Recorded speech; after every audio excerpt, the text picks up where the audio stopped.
Let's Talk Books, the official podcast of BookExpo America, BEA. On this episode, we talk with Jean Paquette of Powell's Books Wholesale in Chicago.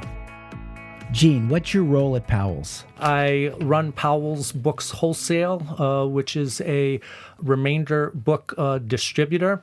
I've been with Powell since 1979. That's Powell's Bookstore Chicago, not Powell's Books in Portland. In 1990, we started Powell's Books Wholesale, initially concentrating in scholarly and academic remainders, but since then have branched out to trade books, art, architecture, photography, music. Powell's is also the organizer of the Chicago Remainder Trade Show, which is the largest trade show in the world exclusively devoted to remainders.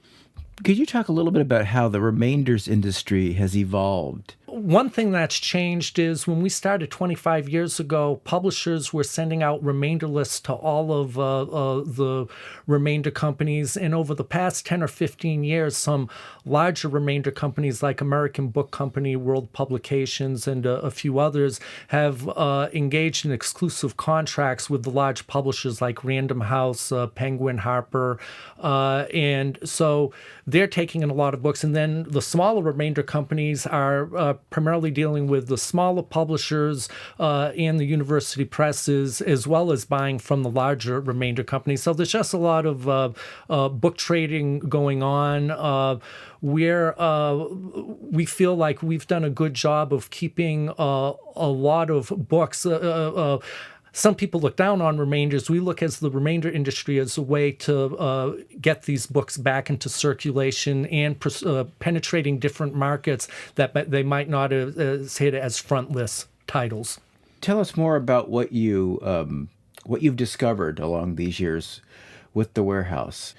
Well, we rented for years, and then about 5 years ago, the co-owner of Powell's, Brad Jonas, and I bought this 100,000 square foot warehouse on the southwest side of Chicago. We have a showroom there with all of our remainder samples on display, and we have about 100,000 square feet. We have about 3 million books. We buy and sell a lot of remainders. We also sell a lot directly to the retail on the internet, and we also keep a lot of rare and antiquarian books, as well as regular secondhand and used books. So the one thing that's changed is the growth of the internet, and not only are we selling directly to retailers, to buyers online, we are also selling to other booksellers who sell online. So that's one thing that's changed. We travel all over the world to buy and sell remainders. We go to the London Book Fair. We go to a couple of other remainder shows in London. We go to Amsterdam and Paris to sell, and then we travel all over the United States. We do BookExpo America. We go on regular sales trips to the Northeast, to the West Coast, to Texas. So even though physical book selling has changed over the years, we feel like independent booksellers have adapted to it, and those of us who have survived have gotten stronger. We were talking earlier about maybe a misconception about the publishing community. Could you just elaborate a little bit about the publishing community from your perspective? Well, we still feel the publishing community is very strong. Over the years, there are so many things that were supposed to put the end to independent book selling. So you had Crown Books in the 90s, and then you had the superstores, then you have Amazon, and then you have ebooks. But it seems that the publishing world has adapted with all of those things, and independent book selling has survived all of those things. So we're pretty optimistic about the future of publishing and book selling. Are you an anti-tech person in terms of ebooks? Some of my best friends own Kindles, but I do not. I still like the physical book, but I understand, that things change, and that hopefully there's a way that we can coexist.